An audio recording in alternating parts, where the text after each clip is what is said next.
Ever since I started my business about 12 years ago, I have been a huge fan of Karen's. I admired her business from afar, and I had this amazing opportunity right when I was starting out to have a one-on-one with Karen.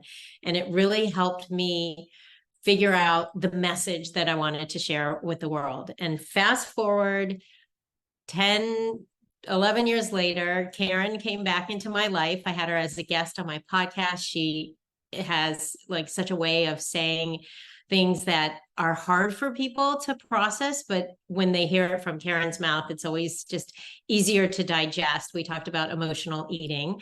And now I am currently taking the mastermind, and I've looked at a bunch of different masterminds over the years. They were either too expensive or it felt really salesy and like not authentic. And this is an unbelievable opportunity to work with Karen in a small group setting to really get her secrets to success while she still has a lot of the same systems in place. She also has grown with the times and the trends. And I've learned so much, including changing the way that I check out people.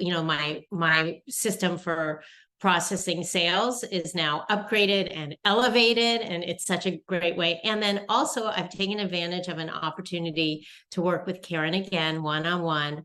I was really stuck with how to reach my audience with a package that I was really proud of and excited about, but I wanted to make sure that it fit with the current times and the mood, and that I was sensitive because there's a lot of crazy things going on in the world. And so Karen really helped me with my languaging, and she's a marketing whiz. So if you're considering taking a course, doing a mastermind, working one-on-one with Karen, I can assure you that it is an opportunity you don't want to miss.